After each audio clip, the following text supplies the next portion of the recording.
Good morning, good evening, good afternoon, wherever you're logging in from all over the world. And welcome to today's webinar, which is entitled, Taking a Collaborative Approach to Tackling Corruption. I'm delighted to give you this introduction to today's webinar on behalf of the FIDIC board in my role as Vice President of FIDIC.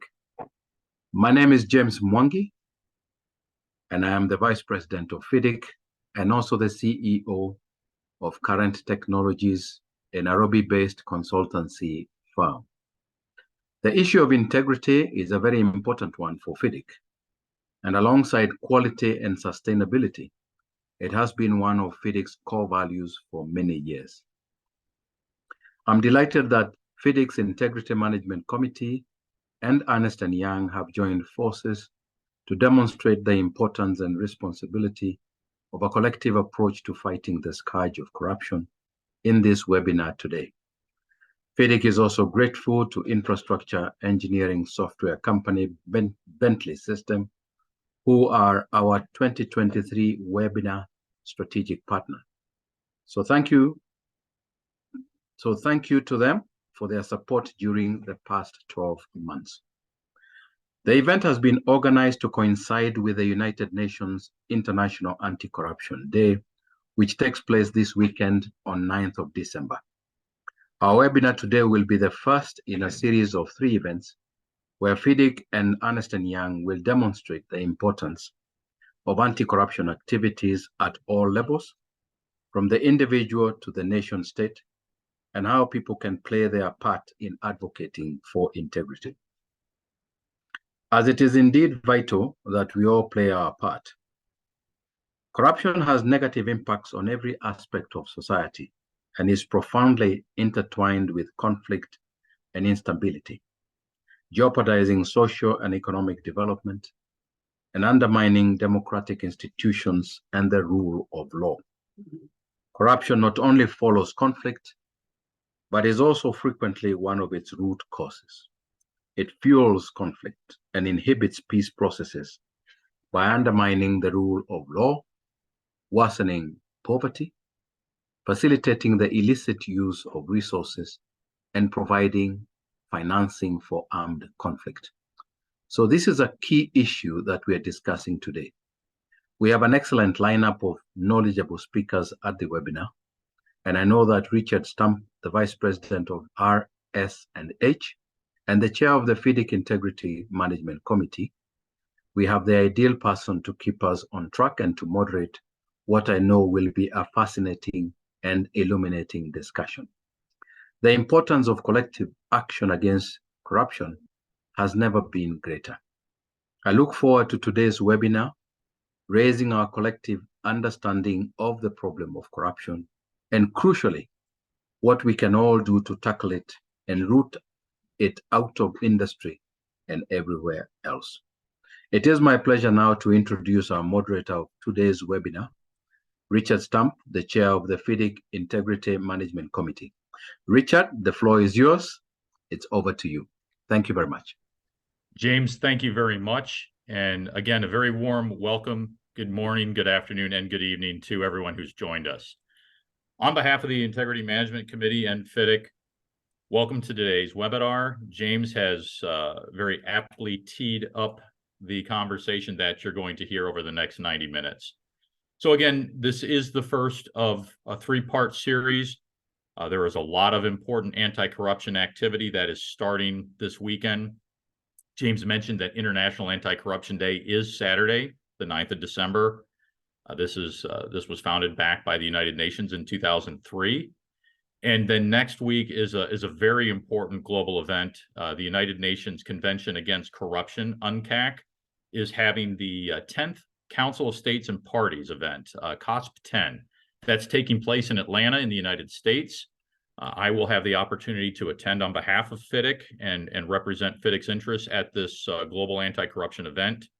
And you'll certainly hear about some of the findings and takeaways in it when we get into the second webinar, which will happen in the May 2024 timeframe. And you'll certainly hear more about EY's Global Integrity Report. We'll be teeing that up not only today, but they'll be putting that out later in 2024, and that will be the topic that you'll hear more about in the second webinar. I'd like to introduce briefly the 5 speakers you'll get a chance to hear from today. Again, James mentioned this webinar series is a collaboration between EY and FIDIC.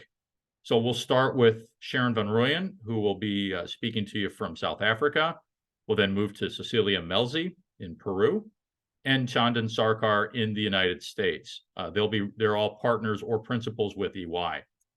We'll then rotate to the Integrity Management Committee. Lyndon White, who is one of my vice chairs, will give his thoughts from Australia. And then Graham Pontin at the FIDIC Secretariat will present an update on this year's 2023 State of the World report on corruption. And he'll let us know what some of the new findings are. That'll then give us an opportunity to have a very robust discussion on the themes that are presented today. We'll then have some takeaways from each of the presenters, and that will allow me then to turn things back over to James for conclusion and allowing everyone to get on your way. Some of the themes you'll hear today in the presentations include the following: regional and global trends as they relate to corruption and some of the changes and challenges that are facing all of us. You'll hear some emerging corruption threats, not only just in terms of the importance for safeguarding your digital information in your companies, but also some of the new technologies that are creating disruption and causing some of the challenges that we're all facing, maintaining rule of law, integrity, and free access to speech and democratic actions. Another thing you'll hear is due diligence. In an age of misinformation and disinformation, the importance of vetting your supply chains and your partners and your customers is more important than ever. Finally, what can you do as an individual, as a member of a firm or an industry, in really contributing to the fight against corruption? So let's take a quick poll and take the temperature in the room in terms of what everyone's corruption perceptions are today. So you can see the poll question on the screen. There'll be an opportunity for you to respond to that here. And basically what we'd like you to do is let us know, how do you see corruption in your country? Is it getting better? Is it getting worse in terms of the effectiveness of fighting against it? And then what are your perceptions globally? So please take a 20 seconds or so, respond to the question. We'll make sure that we get the responses up here on the screen for you. And it's similar to TI's Corruption Perceptions Index. Just how does everybody feel about corruption? And it's going to set the table for today's discussion.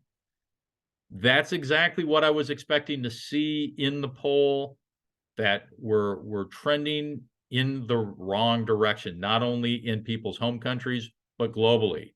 So I'd like to get the opportunity for our panelists to turn the tide a little bit. And let's hear from Sharon over in South Africa. Sharon, hopefully you've got some positive news for us, and we're looking forward to your comments on today's important theme. So Sharon, over to you.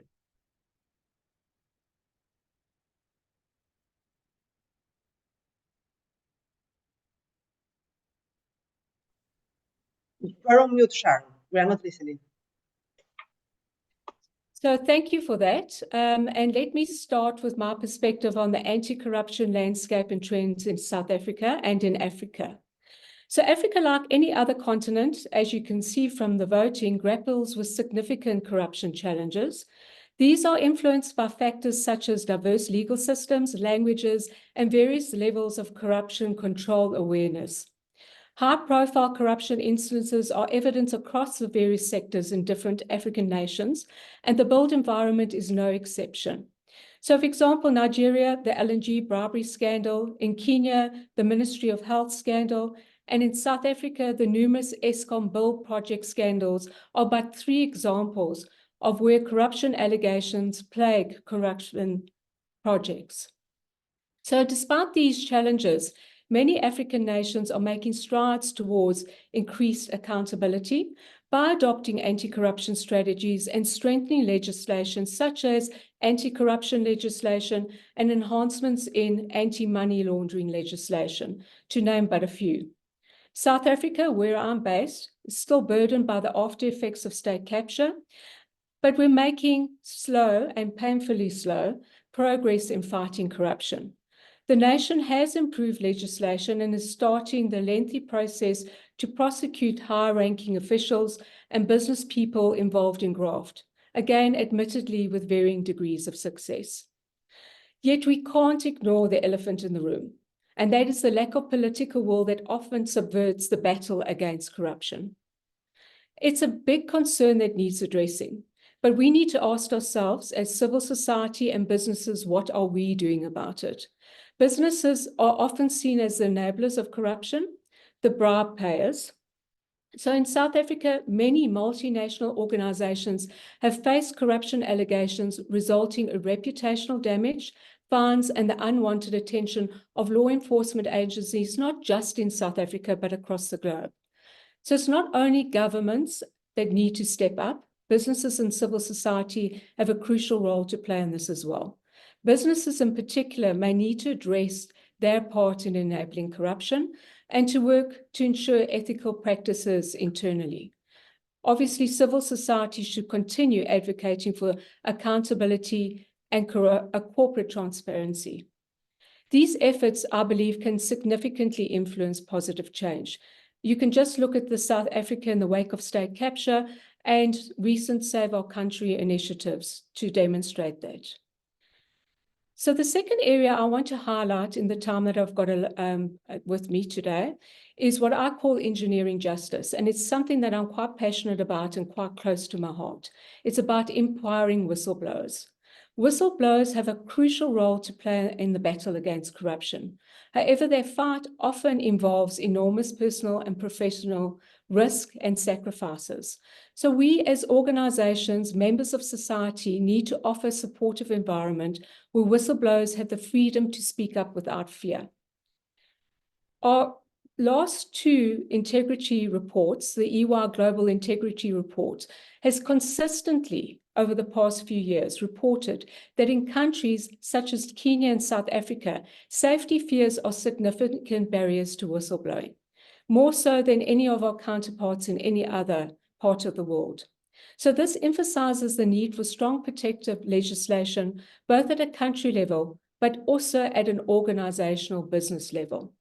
Whistleblowers fight against corruption as evidenced in the South Africa State Capture Commission, led by Chief Justice Zondo, and involved entities like Eskom, our energy provider, and Transnet, highlights the importance of this. Echoing these sentiments and advocating for more robust whistleblowing protection, Justice Zondo recently remarked, and I quote, "If we do not look after these whistleblowers during state capture, others will look at how whistleblowers were treated and will not come forward. We must assure that they're properly protected." Additionally, he advocated for establishing an anti-corruption agency to provide legal protection and resources for whistleblowers, psychological, social, and health requirements, as well as incentivizing whistleblowers. And he further emphasized, yet again, businesses have an important role to play in this regard.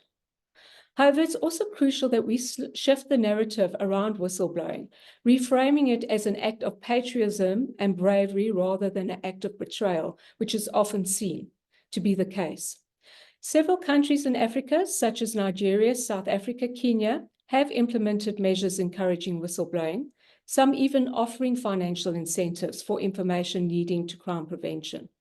But despite this, serious challenges remain and protection laws must be continuously refined to fit the changing scenarios. My next essential building block in the collective stand against corruption is what I call constructing transparency. And this is primarily through effective due diligence on third parties. The reason why this is so important in the context of the build industry, to me, is quite simple. You often work in an ecosystem of third-party involvement. The projects are interdependent and rely heavily on a network of partners, suppliers, agents, consultants, and contractors. While this interconnectedness is a strength, it can also pose significant risks. Therefore, the importance of conducting thorough and effective due diligence on third parties cannot be overemphasized. Again, during South Africa's state capture years, and unfortunately beyond, it's become glaringly obvious that superficial due diligence can lead to catastrophic outcomes. Many multinational organizations fell into this trap. They conducted cursory desktop exercises, overlooked the need to understand local nuances and complexities, And these organizations failed to adequately validate the entities that they were doing business with, particularly in high-risk markets, emerging markets, such as most of the countries in Africa. So as a result, many of them found themselves tangled in violations, for example, under the Foreign Corrupt Practices Act or the UK Bribery Act, usually stemming from the use of third-party agents or joint venture partners with questionable integrity. So to prevent oversights, the due diligence process should be robust and continuous and take into account local market dynamics. It shouldn't be seen as a once-off task, but be part of an ongoing risk strategy. After all, we've seen an entity with a clean record today could quite well engage in corrupt activities tomorrow. So my final area of focus for now is what I would call securing trustworthy foundations. It's about safeguarding our digital infrastructure, which is crucial. We must navigate the digital space, which, while innovative and efficient, can also facilitate corruption, data breaches, and cybercrimes. Addressing cybercrimes, as you can imagine, has its unique set of challenges in Africa. As per the Global Cybersecurity Index, only 29 of 54 African countries have implemented cybersecurity legislation, despite mounting cybercrime in Africa. In fact, South Africa might be one of the top in the world at this moment. Despite this, a number of countries have implemented data privacy legislation, so it's a balancing act. Africa's digital landscape also reflects its diverse cultural spectrum. On the one hand, we have nations leapfrogging into the future with the adoption of technologies. For example, Nigeria has emerged as a leader in fintech innovation, while Kenya's M-Pesa platform is a globally recognized success story in digital payment solutions. South Africa, with its strong financial sector, has been significant and made significant strides in terms of AI and big data adoption within all businesses. Yet on the other hand, we've got other countries more reliant on more traditional paper-based systems. This contrast presents unique challenges in maintaining digital security at all levels, keeping in mind that cybersecurity threats are not just limited to advanced digital systems. Even mobile phones, the most widely used tech across Africa, can potentially be an entry point for digital corruption. So the wide variance in digital adoption in Africa emphasizes the importance of a flexible approach to corruption prevention and transparency enhancement initiatives. Before I hand over to my next colleague, I just want to mention to you, if you focus on these areas, I believe we can make a substantial impact in our fight against corruption, especially in Africa. But combating corruption is not an isolated effort. It requires the participation and collaboration of everyone, citizens, corporations, governments, and global organizations. With that, I'm going to hand back. Sharon, thank you very much for your thoughts on empowering whistleblowers, constructing transparency, and the importance of trustworthy foundations.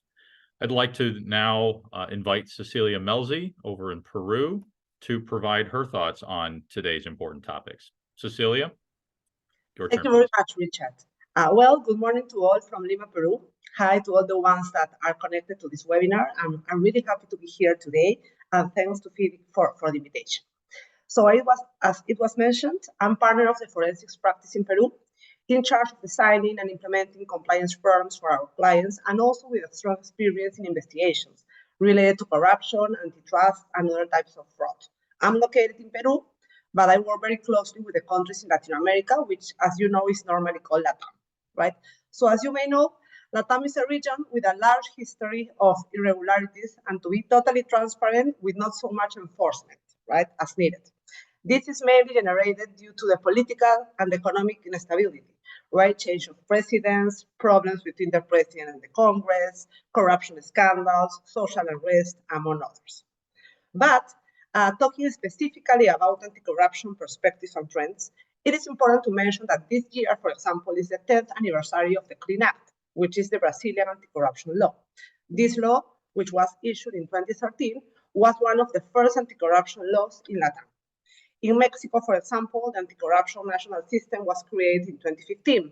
In Peru and Colombia, the corresponding anti-corruption laws were issued in 2016 and were focused on the criminal responsibility of not just the individual, but the entity. So I consider that progress has existed in these past years in the anti-corruption field, but there is still a lot to do. For example, in Brazil, they are seeking to have just a single supervisory body that concentrates all anti-corruption matters. Due to now, they are different responsible, and that situation does not help to resolve the matters quickly. And in Peru, for example, a recent new change of the norm has been approved, introducing more crimes as tax or custom crimes, and also introducing some new fines and criteria for sanctions. So in general, these type of norms in Latin America have in common that new crimes are being added, are focusing the responsibility of the legal entity, and if the company has and can demonstrate that its compliance program works and is effective, the sanction could be considerably reduced. So the anti-corruption topic is over the table, but of course, things have happened in the past years, right? And if we talk specifically about the construction industry, the corruption cases in Latin America have been critical. All of you may remember Lava Jato case, which was related to a Brazilian construction company that affected several other companies, in a lot of countries. In particular, in Peru, it affected the 4 main construction companies. One of them even had to change its name and prepare some media campaign apologizing to all the country for what they have been doing. And what could have been the origin of the situation is that these construction companies did not perform proper due diligence before accepting participating consortiums, joint ventures, etc., with the Brazilian construction company. So in the construction sector, and we are talking about corruption, which are the risky areas, right? Interaction with third parties, use of agents to get business with government, interactions with public officers, donations, gifts, conflict of interest with contractors, considering, of course, the big volume of transactions due to intensive capital expense of the sector. And, for example, leak of information to suppliers, for example, to obtain privileged information and win the bidding processes. Another important topic I want to mention, besides anti-corruption, is antitrust, right? Which is the risk of not allowing the market to conduct in a free way and harming actors of that market. Specifically in Peru, in 2018, an antitrust case called the Construction Club appeared. It was a big mediatic scandal in the country, and everyone was talking about that. The government prosecutor started the corresponding investigations, and the sector was really, really hit by that situation. What happened? More than 25 construction companies formed a club that between 2014 and 2018 won the bidding processes handled by the Ministry of Transportation in Peru. So the representatives of those companies had meetings with an operator of the ministry, and all of them agreed which company will win the next bidding process. So in that sense, all the companies presented proposals, and the company selected for that time won, and that going on and on. The winning company paid a commission to the ministry operator directly, or in some cases, to a company that is owned by a relative of the operator. So that was how this scheme works. So listening to this anti-corruption and these antitrust cases, now, which are the main lessons learned for the industry, right? Based on this, I have some thoughts that I want to share with you. First, the compliance program should not only exist, should work, and in an effective way, right?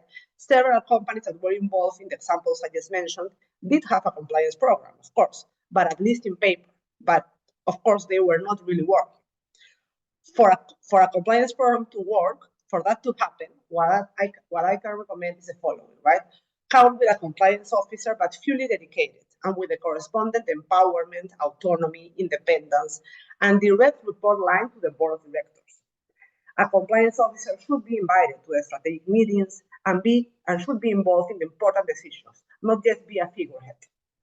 Also, have a robust and solid process of whistleblowing. As Sharon was mentioned, this is key for a company to have the possibility to hear from others. But it should be a clear message of no retaliation, maintaining the confidentiality and anonymity if required by the whistleblower. This process implies since the moment that someone is receiving information until how the information is filtered, how it's escalated, and how then the company decides to investigate to take the corresponding actions. Some statistics mention that 1 of 5 persons know if something wrong is happening in a department, in an area of a company, but do not say anything because it's afraid of retaliation.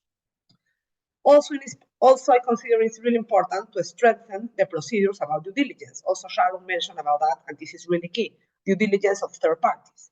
Using technology, right, for example, for calculating a scoring of each third party, and based on that scoring, trigger certain approvals, right? The score could be calculated based on answers that are complete by third parties in service sent automatically. So the due diligence is key and should be made thoroughly and based on the risk level, and also efficiently to not generate disruption in the commercial process because the company should continue operating, right? And finally, an effective monitoring is a must, right? Which are the KPIs that are being measured? Are the right ones? Are giving valuable information to decision makers?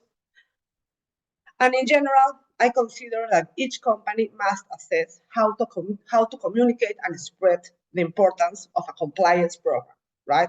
And in the construction company, this is key. I suggest that this should be mentioned as a positive message, right? Explaining the value of doing the right thing, reinforcing the integrity is a strategic value, but also at some point indicate that if the employees do not comply with the procedures and guidelines, there will be consequences and sanctions. So it's like to be in the middle of a positive message, but remembering the consequences. So that's what I want to comment at this point. Thank you, Richard. Cecilia, many thanks for your comments, especially on the notion of some of the challenges in LATAM with regard to antitrust, some of the collusion stories that you shared with us, and some thoughts again on the importance of due diligence. So let's rotate from Peru over to the United States. And Chandan, your turn to share your thoughts on today's themes. Thank you, Richard. I want to thank you and FIDIC leadership for hosting us today in this very important conversation on a very important day. I want to begin by level setting what bribery and corruption is and what it isn't. And I do that to set up the simplistic notions of good and bad against a much more complex regulatory scheme used to govern it. Bribery under most US and also EU regulatory schemes is defined as an exchange of value for government action. Simple. Corruption is the governmental flip side of that coin. Abuse of governmental authority for personal gain. Again, simple.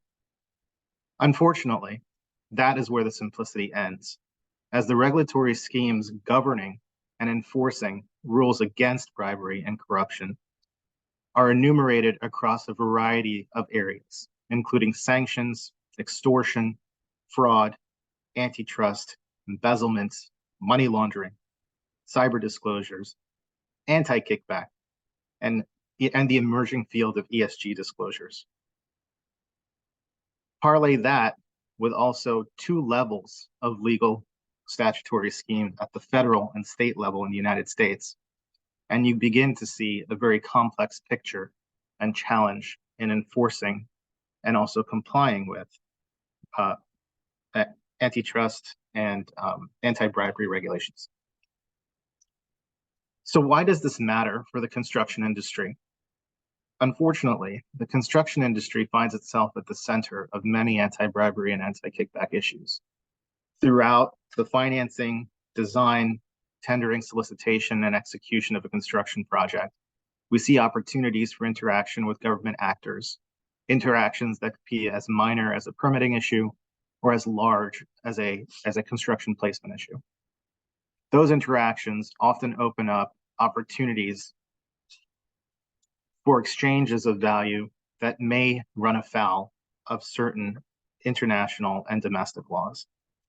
In the United States, the DOJ and the SEC are the primary enforcement authorities of anti-bribery and anti-corruption legislation. That legislation falls into 4 major areas: the Foreign Corrupt Practices Act, the Travel Act, mail and wire fraud statutes, and the Exchange Act. Thankfully, these regulators have not just adopted their mantle as a punitive organization for wrongdoing, but as a partner in the ongoing combating of these bribery and corruption issues. In 2016, the DOJ published a pilot program of voluntary self-disclosure parameters that allow businesses to take advantage of disclosing wrongdoing. In subsequent years, they published guidance that allows businesses to take advantage of compliance credit rooted in some of the notions that Cecilia just mentioned. Among them are board oversight of an anti-corruption and anti-bribery program, ongoing and thorough risk assessments that assess the health of an organization against that compliance program, implementation of standards and controls, but not just on paper, but also training and communication down to the line level. And as Cecilia mentioned, monitoring and auditing on an ongoing basis. Here is where we see the opportunity for the construction industry to marshal its data against some of the trends that we're seeing from the enforcement community. First, there is a greater protection on whistleblowers. Our integrity report from last year noted a 14 to 18% increase in protection on whistleblowers, both within companies and also statutorily. Second, there's an increased focus on data and analytics.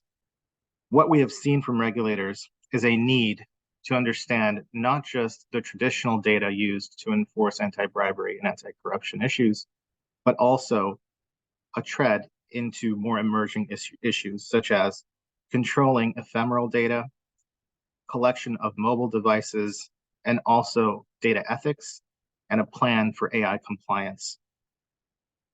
Thirdly, we see increased cooperation between regulators. So this is an opportunity for multinational companies to set up a compliance hub and work across borders to reduce risk. Usually, a mutual legal assistance treaty across borders allows regulators to share data to better enforce cross-border issues. And finally, as issues of conflicts of trade and active war and military issues arise, we see an increasing need for sanctions to flow into an anti-bribery and anti-corruption compliance program. With that being said, there is hope for the future. In October, the United Kingdom passed the Economic Crime and Corporate Transparency Act, departing from 50 years of precedent on the mind and willing test to now a failure to prevent fraud test. I think that signals a change in regulatory mindset, where it's not just the issue at hand, but also the drive to prevent. With that, I'll turn it back to Richard. Chandan, thank you very much for your thoughts and observations, again, related to some of the practices and recent legislation that's come into play, and certainly a piece of good news with regard to the findings from EY that whistleblowers are seeing increased protection. So let's rotate over to the FIDIC IMC, and I'll call upon Lyndon over in Australia to provide some thoughts from integrity from his side of the planet. So Lyndon, I'll turn things over to you. Thanks, Richard. I just wanted to raise a couple of notes again from the other side of the world, and it'll be tomorrow before it is in the USA. The headline topic for this is about collaboration and in relation to corruption. And I think what we've already heard from Sharon and Cecilia and Chandan is that there's structures in place, there's data available, there's ways that we can measure how we're tackling corruption. But it also comes down to the way that people work together. And so, arguably, collaboration is about the willingness of people to work together and the ability of people to work together. But it also relies on people being transparent with each other and then having integrity in the way that they deal with each other as well. That seems to be the root of when you're trying to tackle corruption, is trying to get someone else to work in with you. It's all fine to be a lone voice, but sometimes we feel like we're not heard. And I think it was the Dalai Lama or maybe a West African saying that said, if you think you're only one voice, then try spending a night in a room with a mosquito. And if we can get more mosquitoes, in a sense, to make a noise, then we're going to make a difference. And the point about that Chandan made about good and bad, and then the increased protection for whistleblowers, actually helps people to work towards that when they think about speaking up. There's a certain part about speaking up that should be recognised, though, is that Article 12 of the Universal Declaration of Human Rights from the 10th of December 1948 talks about the privacy of the individual and how no one else should interfere with that. So if there's a suspicion about someone being involved in corrupt conduct, great, it's good to talk it out, it's good to bring it up, but also you have to respect someone's privacy, that it may not be corrupt conduct that they're involved in, it may appear to be that. So speaking up has this constant yin and yang, switch to the left, switch to the right, where you have to decide about where you come forward and how you come forward. And I think that's what the key part about collaboration is. It's about talking to other people about things, asking them questions and say, does that seem right to you? What would you do in this circumstance? And then looking for the ways that it can be recorded and reported without, firstly, incorrectly doing a record or report, and secondly, recording and reporting the things that really need the action. And I think the key part to that is that if you're thinking about speaking up about anything, whatever it is, your own personal safety is critical, because there's a lot at stake here. And I think what Cecilia raised in relation to the so-called club in LATAM is that it may not have been safe enough for people to come forward and speak their mind about what they saw. So making a difference is about working together. And it should be that recording and reporting of corrupt conduct should be considered as a right of each individual as well as a role. Everyone should step forward and do it. It's no different than the way that you may handle safety in the workplace. Everyone is responsible for safety. Everyone is responsible for going home safely and letting others do that as well. So the key point with that is, if it's safe to do so, speak up, but also respect the guidelines of your location of work, whether it's the laws or the policies and procedures of the employer. Sometimes people that want to speak up about corrupt conduct and about corruption struggle to find out how it is that there's a tool that they can report with, or where to go first.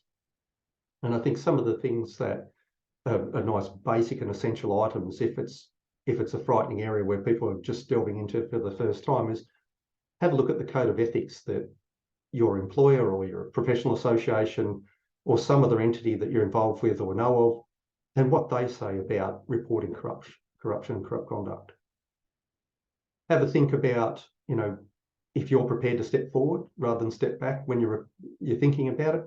And if it's not you, then how it is that you could assist someone else to do it that may have other tools available to them to do it. One other way that you can look at things is to say, well, okay, I may not have my own code of ethics and I may not be able to speak up all the time, but I'll make a pledge to be transparent, because that's a portion of the way that we collaborate to record and report corruption.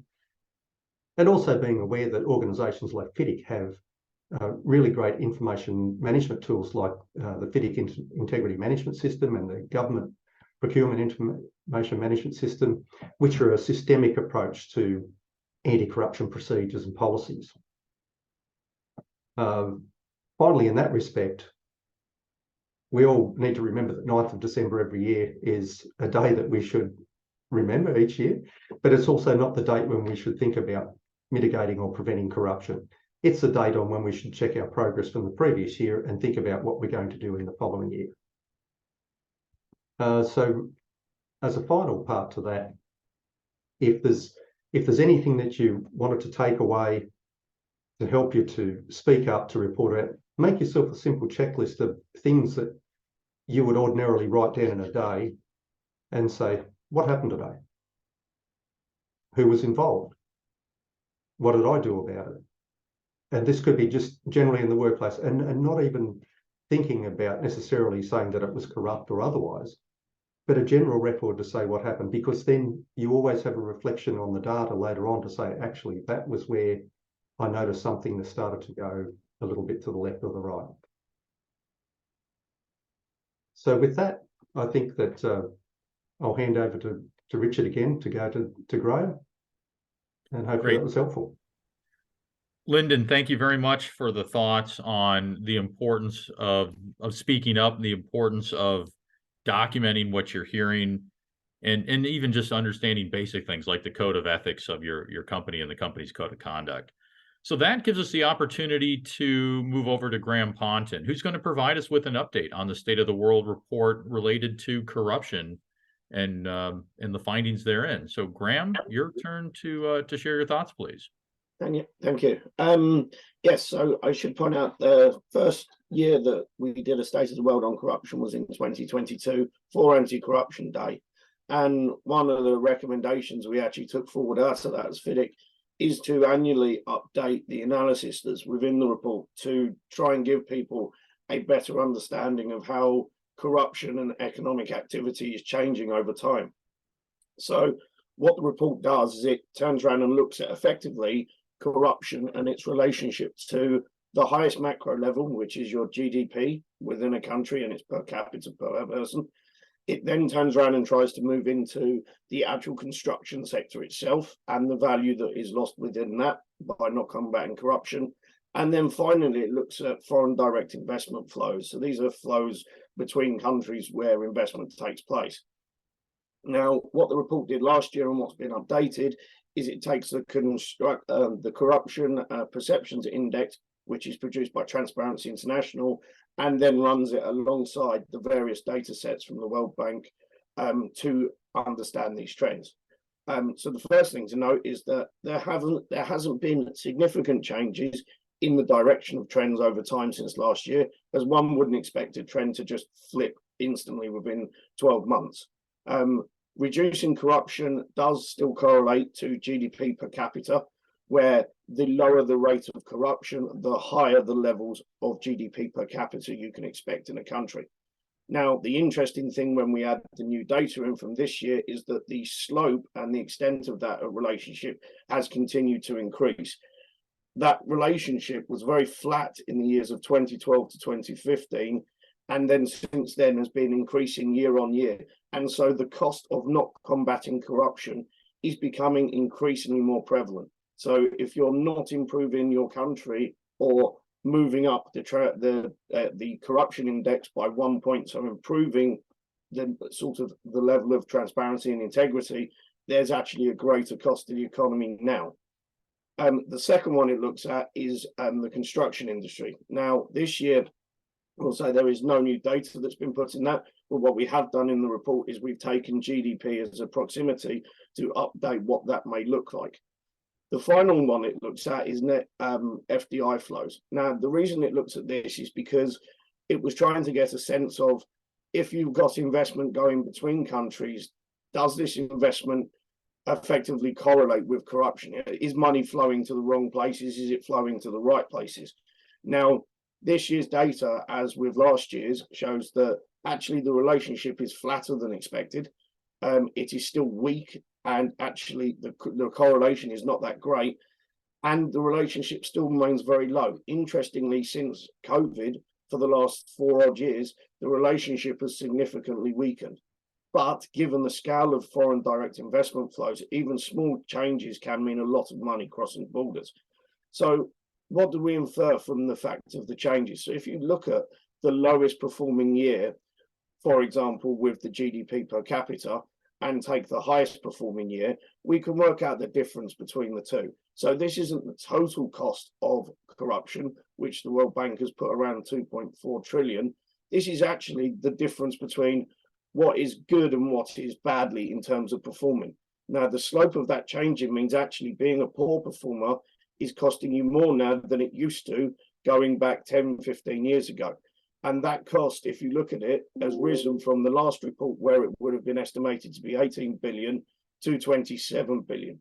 If you turn around and move that across to the construction sector, that would equate from the rise from 38 billion to 50 billion. And as I say, that's a shift in every person singularly turning around and just improving from the low point to the higher point. If you turn around and shifted all of the countries from the corruption index to, say, a level of 50 or above, you can see the cost mount very quickly towards the 2.4 trillion that the World Bank quotes. So that's the update for the corruption report this year, and we look forward to doing it every year alongside Anti-Corruption Day. Back to you, Richard. Great. Graham, thank you. Thank you for the update. Thanks for the explanation of the different financial issues and the flows of money and how things are correlating or not correlating over time. We have a really nice lineup of questions that people have put into the chat, and I'm going to dig into a couple of them and provide them to the panel. So the first one is for Sharon, and it relates to the notion of cyber corruption in Africa. So Sharon, wanted to get you to provide a little bit of additional thoughts on just perhaps what is a good definition of cyber corruption? What does it look like in the African space? And can you expand on the notion of cyber threats and ransomware threats and just provide maybe just a very basic level set of what you're seeing with regard to cyber corruption in Africa and how it bleeds into other economies around the world? Okay, thank you. Thank you for the question. Thank you, Richard. So to simplify it, when we talk about cyber security or cyber crime, and let's call it corruption, we use it loosely, talking about unethical or illegal activities relating to cyber security. So I saw in the chat box, I think it was things like ransomware, email, business email compromise, etc. and the like. And yes, that probably loosely falls into the category. So when I talk about cybersecurity, and remember, fraud and corruption often go hand in hand. And the other thing that you need to remember in geographies such as South Africa and the like, corruption doesn't just mean government officials. It can be between entities themselves. So corruption can occur, just like with the UK, between private entities. So when I talk about cybersecurity and so forth, there's a few surveys that have come out that there is an increase in the cyber threats in Africa. In fact, South Africa, the last time I checked, I think we're probably number 3 in the world, and that's not in a good way, that's in a bad way. We've had a lot of cybersecurity breaches, and then the question is, what is the reasons for it? And there could be a lot of reasons. The business email compromise, which is very topical in South Africa and rest of the African countries, it can be for a whole host of things. And I think when we started with this discussion, we mentioned about corruption and the knock-on effects it has with everything. So, for example, corruption, to my mind, it links in with illicit money flows. It links in with human trafficking and the like. So you've got to connect those two together. The other thing I wanted to just say before I hand back to you, Richard, is cybersecurity and cybersecurity corruption. Remember, you've always got the insider threat as well, and you've always got the potential for people to be bribed, etc., to get information that they would need for other purposes. So it encompasses a whole broad spectrum, and unfortunately, we're seeing a massive uptick on it because we seem to be fairly vulnerable in that department. Sharon, thanks for the thoughts on cyber corruption. While we're looking at basic definitions of things, I have another comment I see in the chat related to the notion of whistleblowers and the definition thereof. This is an excellent opportunity to see if we've got a standardized definition of whistleblower. So, Cecilia, I'd like you to first kind of tackle what you see as a definition of whistleblower. Then Lyndon, talk about it from the kind of the Australian perspective, and then possibly again Sharon, back to you, just to make sure that we're level setting what a whistleblower is in the context of different parts of the world. Yeah, thank you, Richard. Well, a whistleblower is a person that reports something who can be not so okay based on ethics, right, and conduct. Okay, so each company have like a code of ethics, code of conduct, because we are not talking just about legal aspects, okay? When we talk about integrity, right, we are talking about some normative commitments that the company could have, but also some voluntary commitments that the company could have. So we're not just talking about legal things, but the company has procedures, has guidelines, has a code of ethics. So if someone identifies something that is not doing okay or not complying with that, should report, and that makes that person a whistleblower, right? But this person should be protected in the mean that, of course, it should have evidence if possible. It should be a serious report and give all the information that could be available and define if the person, the whistleblower, should be anonymous or wants to be anonymous, wants to maintain the confidentiality, but give all the information available for the company to take actions. So for me, that's the definition of the whistleblower. Great. Cecilia, thank you. Lyndon, your thoughts? Well, fairly similar to Cecilia's approach in Australia and the Pacific. But I think there's probably a slight variation on it in that, let's say last century, whistleblowing, even though it was seen as a concept, it wasn't necessarily performed in all circumstances or a lot of circumstances, because particularly in Australia, there's a mindset that you never tell on your friends. Even if something's going really bad, you never tell on your friends that you work with. Gradually into this century, things have changed, and I think more so over the last decade, where because there's more structural and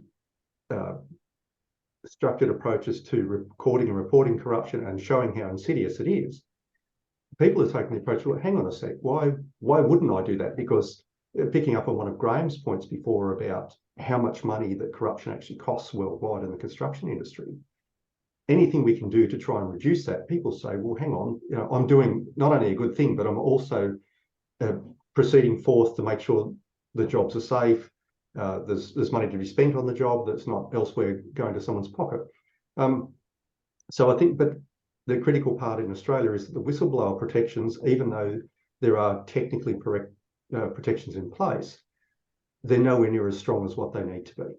And so there's still that, reservedness about speaking up against corruption, because whistleblowers are often ostracised by media or the people who are the well-heeled litigants that show them to be somehow unreliable. Great. Lyndon, thanks for the alternate perspective. And Sharon, anything else to add from the African perspective on whistleblowing?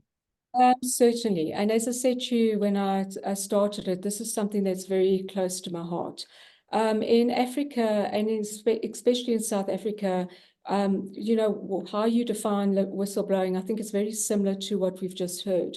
We have what we call a Protected Disclosures Act in South Africa, but it's more focusing on a whistleblower who blows the whistle with regards to something that's happened in an organization, and hopefully does it in good faith.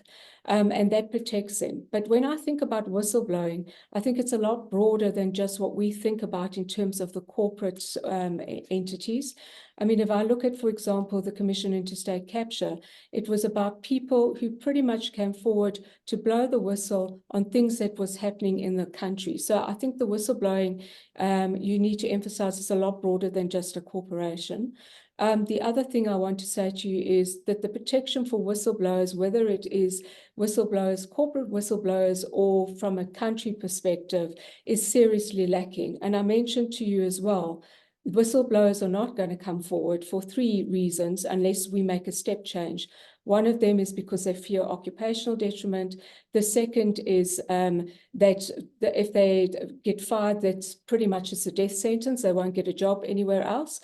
And thirdly, and more importantly, it is in some instances a death sentence, as we've seen in this country, where whistleblowers have been taken out. So it really, in a summary, a whistleblower is a person who comes forward to tell on whether it's corruption or fraud or environmental issues in good faith, and needs to be protected, whether they're anonymous or not. I don't think it makes any difference. Well, Sharon and Lyndon and Cecilia, thank you very much for level setting everybody on the notion of whistleblowing. What I'd like to do is to rotate over to Chandan. We have a question in the chat related to your thoughts on changes in the construction sector. There's, increasingly collaborative forms of construction project delivery and some of the modern methodologies that now exist. Where do you see corruption changing as these more advanced or more methodical systems of delivery come into play? How do you see that balance of corruption from public sector bleeding into private sector, or lack of integrity in the private sector bleeding into the public? That's a great question, and I'll take it in three parts. So let's begin with the systems of delivery. I think as construction companies, engineering companies break new ground in what we'll call anti-corruption or corruption and bribery threat areas, this system of using agents, subcontractors, subcontractors will simply expand. And so as that volume expands, the compliance program associated with that expansion also needs to expand. And so this notion of proportionality of your compliance program to your operation and your business needs to be embraced. Secondly, the compliance program itself cannot just be rooted in a system of policies and procedures and controls, as my colleagues, many of us on this panel have already mentioned. The importance of auditing and data will become paramount. So this expansion of third parties needs to be matched with the information that those third parties are going to provide to a construction agency, construction company, in order to make educated decisions on whether to move forward on a particular project with a trusted group of partners versus questionable partners in jurisdictions prone to construction bribery and corruption fatigue. The third is around disclosure. As I mentioned in my opening comments, there is credit for disclosure. Not everyone is going to get it right all the time. So even if your business models and delivery models are expanding, even if you've expanded your compliance, data controls, and monitoring to match that expansion, and something slips through the cracks, it's okay. It's okay. Regulators appreciate proactive disclosure and significantly reduce punitive action and enforcement action in coming forward and disclosing. This is, again, adjacent to the notion of whistleblowing, especially here in the United States, where it is statutorily protected, coming out of the Enron debacle, as well as under Sarbanes-Oxley and other statutory constructs. So that's the way I would think about it. Expansion of the business, pertinent to expansion of the compliance program, and if that fails, think about measured disclosure, proactive disclosure to regulators to prevent further punitive action. Chandan, thank you very much for those thoughts. And I'm actually going to turn the next question right back to you. We've got a lot of questions in the chat on the notion of whistleblowing, which I'm really pleased to see, because that's showing that we're striking an important nerve here. So we got a question, which is, what are some strategies that protect whistleblowers? So Chandan, if you could address that from the U.S. perspective, U.S. and U.K., and then what I'd like to do, Sharon and Cecilia, let you address that, because there are certain challenges in more emerging economies where the protections might not be as robust. And Sharon, as you mentioned, it can be a death sentence to blow a whistle on a firm.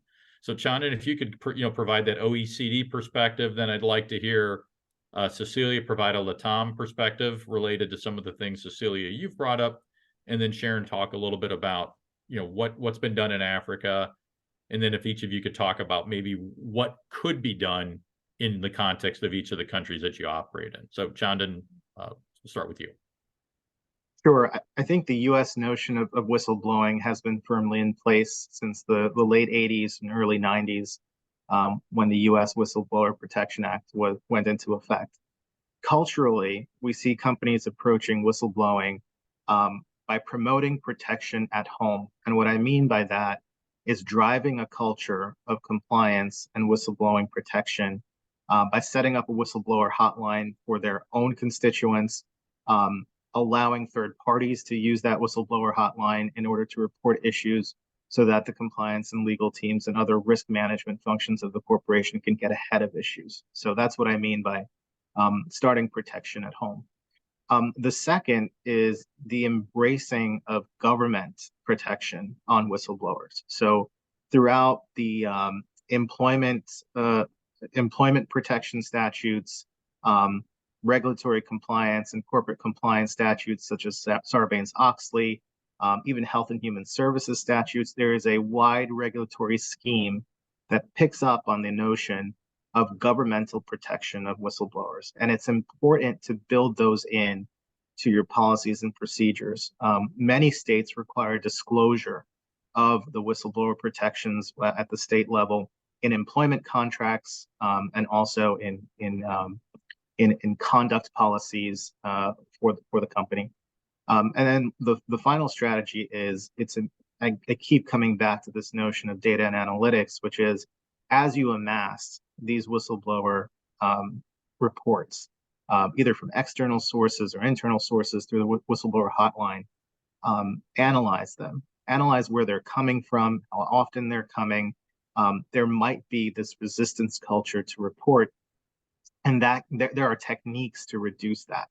We speak with companies all the time that say, I'm happy to set up a whistleblower hotline, but I know no one will use it. That's a culture issue. That is not a procedure or control issue. So it's important to think about the whistleblower issue and the freedom to report and the safety within that freedom to report as a multidimensional problem. Great, Chandan, thanks for that. For the perspective of the regulatory systems in the United States. So, Cecilia, if you could provide some thoughts on what do you see in LATAM and how those systems protect whistleblowers.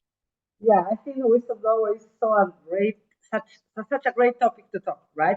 What I can say in Latin America is that maybe 10 years ago, it has been a change, right? Because 10 years ago, most companies said, okay, if you want to say something, if you want to speak up and report, you should say your name, right? You should be brave and say, okay, I'm Cecilia here and I want to report. And that has completely changed in these 10 years because now it's a must that the companies should say to their employees and the third parties, I'm not conditioning to you to say something that you have to say your name or your data.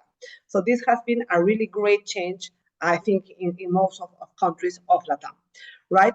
But it's not like in Peru or in LATAM, the governments or the norms like protect whistleblowers like specifically, right? It's not like a specific norm for whistleblower. What we have in LATAM is that the regulator says it will be good if you as a company has a whistleblower, right? But it's not that if you don't have it, you will have a sanction, right? Or we will pay, for example, whistleblowers to come and, blow something, and maybe the DOJ or the SEC could do it in the US, right? This is not happening in LATAM because enforcement, of course, is in a low level, right? So the protection should come from the company itself, right? So the company should establish clear procedures, clear guidelines, clear protocols, establishing that no retaliation allowed. That, of course, considering that the report is serious, has evidence, and helps and provides value to the company in investigating and in improving, the company would protect the whistleblower, and this should be. And this is like communicated and spread to all the employees with trainings, with guidelines, with protocols. So it's more like a challenge of the company to be sure that their employees know about that and feel safe speaking up, right? So I think that's the perspective from my experience in LATAM. Great. Cecilia, thanks. It looks like in LATAM we're dealing more with the company has a responsibility. Chandan's talked about regulatory frameworks that exist in countries like the United States, which then drive companies to act. Sharon, what do you see in South Africa and the African continent? How are they similar? How are they different? So let's start at the macro country level. Again, as I said to you at the start, Africa is such a big continent. It depends obviously on the country. But in some geographies, for example, like Nigeria, they have whistleblowing protection in place. And they have pretty much similar to the US in terms of the Dodd-Frank Act, there is a rewards in place should you report and individuals or organizations are found guilty of corruption, etc. So I think Nigeria is probably a little bit further ahead of the curve than some of the other African countries. If I have a look at South Africa, and as I said to you, we have what we call Protected Disclosures Act, more focused on organizations, which has been very clear with the what was coming out of the Zondo Commission and subsequent for that matter, that it's got no teeth and we need to have better protection for whistleblowers. So I think on a macro level, we can see at the moment that there are going to be amendments to various pieces of legislation that talk to protection of whistleblowers, not only from a company level, but even from, reporting criminal conduct and you need to testify, like witness protection, for want of a better word. So we expect to see quite radical changes. We expect to see a commission set up just to look at those things. I suspect with the way the Chief Justice is talking, that we may very well go the route of Nigeria or the US in terms of incentivizing whistleblowers to come forward. If you had have asked me 10 to 15 years ago, do I think that's a good idea? I would have said no. But given where we are in the country and the plight of the whistleblowers, I think that is important. But if you take it to a company level, and this is something that I really hope that people take away today, we can't wait for government to put in this legislation and so forth. You as organizations need to be doing your bit, either from helping South Africa, or from your own organization. So there's a few things. You need to create awareness around whistleblowing. You need to make sure that a person feels that they will be dealt with properly and that their complaints will be taken seriously. So it's a whole spectrum of the management program. Awareness, what happens when it comes in, the complaint comes in. Is there a perception that it is dealt with? And often people don't see that and they think nothing gets done about it. And then, of course, we talk about this term zero tolerance. If somebody is guilty of something, make sure it means zero tolerance for everyone in the organization. And I'm a firm believer of not obviously saying that this person did X, Y, and Z, but broadcasting that this behavior is unacceptable and this would be the outcome of it. So it's a whole host of things to my mind, but we should not forget about the awareness piece of it as well. Sharon, thank you so much for those important comments. Again, helping people understand how at the corporate level they can be empowered to take action to police. I want to turn to Lyndon. And Lyndon, I saw another question in the chat, which is a refrain that I see often in these types of webinars, where someone says, I'm working in a system and I see people around me doing things that are corrupt and I don't want to be part of this system. What can I do to remove myself from it? Can you provide any thoughts as to, again, an action or actions that someone can take at the individual level to extract themselves from a corrupt environment or to protect themselves if they absolutely cannot do so? Thanks, Richard. Yeah, I did see that one in the chat, and I thought that's a really interesting question, because there's actually someone in the list of participants that once told me that if you don't like something, change it. If you can't change it, accept it. If you can't accept it, get away from it. And I think that's, fundamentally what it's about, is if you're in a system that goes way against the grain of what you're really about, then the best place you can be is elsewhere. Now that's in purity. So I mean, we're not going to say that that's the easiest thing to do for people, because they might like their job, but they just don't like the work environment. So I think there it's all about, well, is there another way that you can do your job without being exposed to it? And if there's not, what is it that you can do without being, persecuted, if you like, as a whistleblower, or someone who's even proactive in recording and reporting corruption? Because speaking from experience in that respect, I have lost work because I often say to people, all the time anyway, that I'm going to approach something with transparency and integrity. And I can remember a project a few years ago where I gave someone a paper that I'd written on anti-corruption tools, and I didn't hear from them for a couple of weeks. By the time I contacted them, they said, "You can't work on this project." And what that meant to me was, okay, so everything was so ingrained in there that I was better off away from it. But at the same time, there was no one in that project that was doing something about it. So I think to answer the question is, it's your own personal circumstances that you've got to develop. But if it is so inherently corrupt, then it sounds like you've got a different sort of philosophical approach. Great. Lyndon, thank you so much for that. Now I'm going to open the floor up to a really difficult challenge that is really a philosophical one for all of our panelists. And then we're going to be getting to a point where it's probably time to wrap up with final thoughts. So one of the questions in the chat is, I live in a country where we don't have whistleblower protections. What can I do? So that's a very, very challenging one. We've heard from countries like the United States where the regulatory systems are strong, Latam where corporations are taking action, and then we've heard from Sharon talking about, again, the need at the corporate level to do things. What if those systems and those structures don't exist? What can an individual do to protect themselves? So this is an open question. Anyone on the panel who'd like to take a stab at that, responding to the participant on that important question. Lyndon.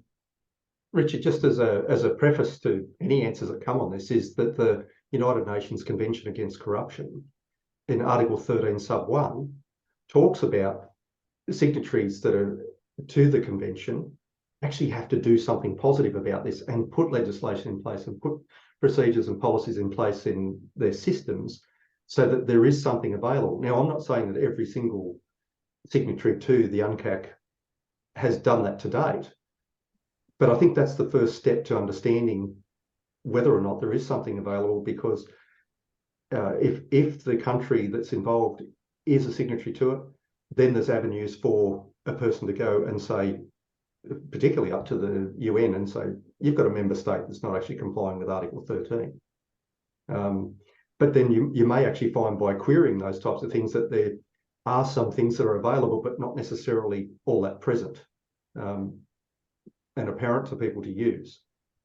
Right, and there are 190 signatories to the UNCAC, yeah, which would lead me to believe that the most countries that people on this planet are living in have signed it. Mm.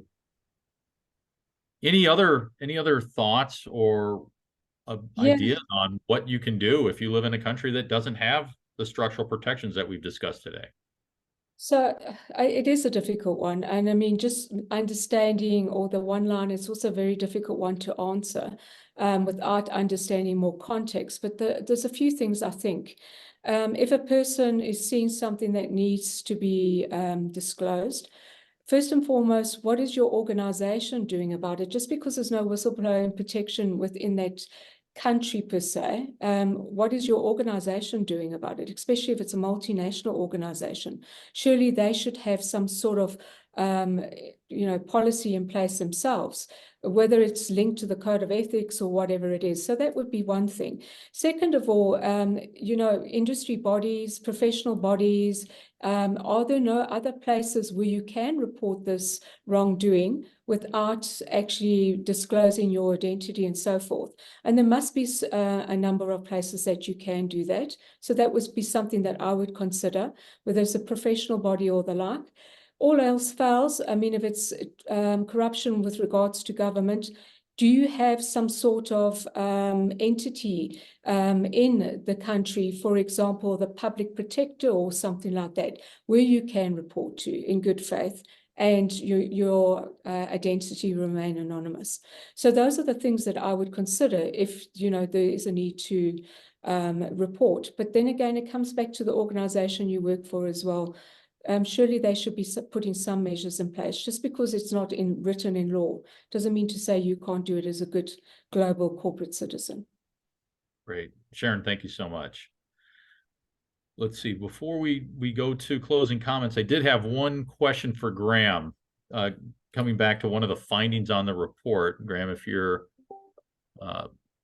able to comment. One of the things that you noted is that the slope relationship between the cost of corruption in countries was that it started rapidly going up after 2015, and that the costs of not taking action against corruption are continuing to increase. In your analysis, did you find any causes, either explicit or implied, that you could draw a conclusion from as to why this increase is occurring?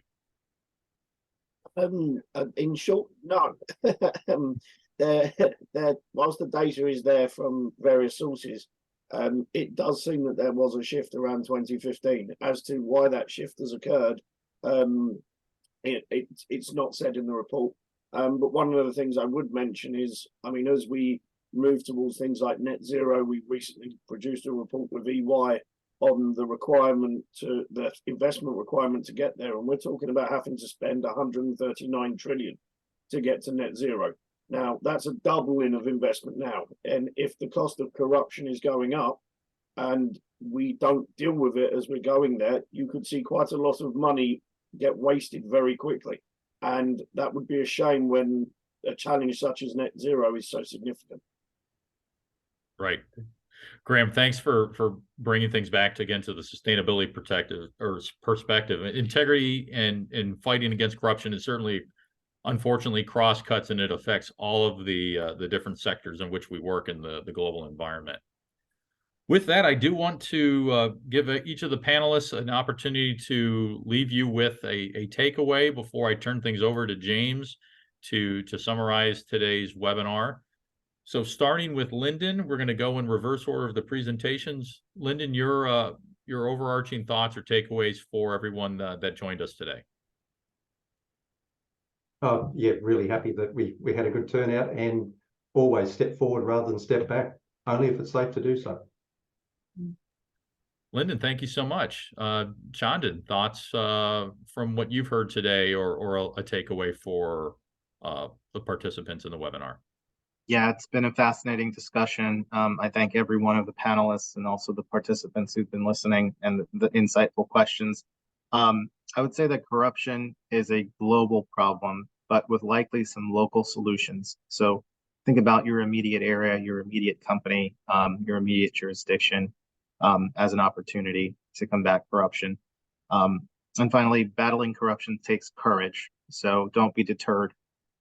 Lean on resources, and we'll be publishing our integrity report soon, and that can be one of the resources you rely on. A sincere thank you to everybody. Great. Chandan, thanks for those thoughts. Over to Cecilia in Peru. Your takeaways for everyone. Yeah, thank you, Richard. As you mentioned, this has been a really great discussion. What I want to comment as a takeaway is an important comment I heard from Hui Chen. If you remember, Hui Chen was advisor hired by the DOJ at that time to elaborate the guidelines used by the inspectors of the DOJ when going to the investigated companies, right? And assess if the compliance programs work or not. So what she said that I really like was like, the efforts that the companies are doing are just the first step, right? What it really matters are the results. So I'm mentioning this because I think it is not enough to be sure of having a compliance program and that we can mark a check, right, in the checklist. So we have a compliance officer, check. We do trainings, check. We do due diligence, check. But I consider that this is not enough. We must be sure that the program does not only exist in a paper, that the program works, that the culture of the organization embrace integrity, and that the adequate indicators to monitor if the program is effective or not exist, right? If that happens, I think that the program indeed will give value and will serve to protect the reputation. That at the end is what everyone wants, right?